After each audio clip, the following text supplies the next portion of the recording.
Here it is, where is it? I've lost it. There is Colossae there. Okay, this is the Lycus River Valley.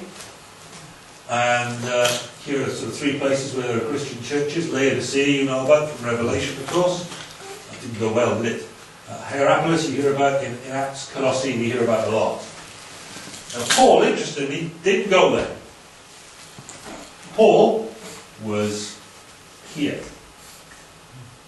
And he was there, after he'd been in Corinth, which is on the other side, he was there for 3 years. 3 years teaching in Ephesus, in the lecture hall of Tyrannus. They'd rented a room because they'd been kicked out of the synagogue. So they'd rented a place, and he was in this philosopher's teaching hall, where all this other ideology was going on, just teaching Jesus.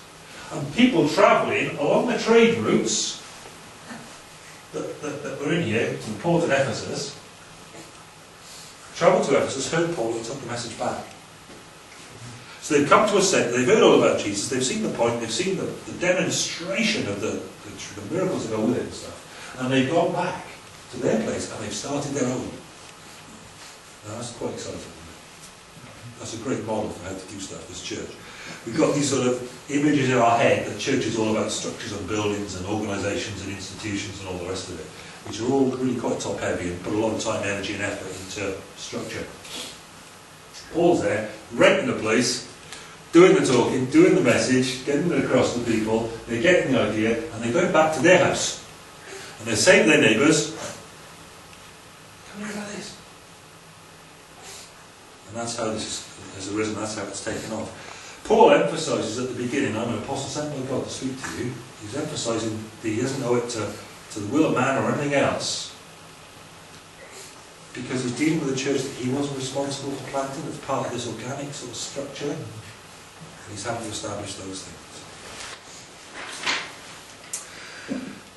On the first leg of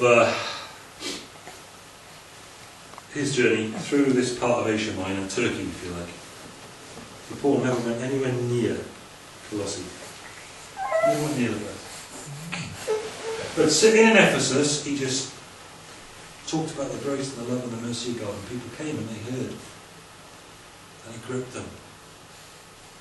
It gripped them. That God should be so loving and caring to me in all my state of sin. But all I've done is shake my fist at him. And Epaphras therefore went back. And he went back to his hometown. He went back to Colossae.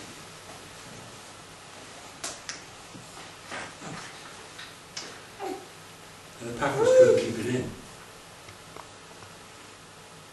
Because the goodness of God is a thing that overcomes you. You can't keep it in. When God has been merciful to you, a sinner, you've got a story and you tell it. There's a lesson there for us to be learned about how we set about doing in church.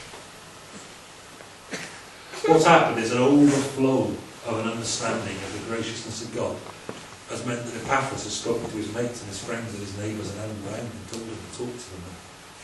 The gospel has spread and more lives have been changed.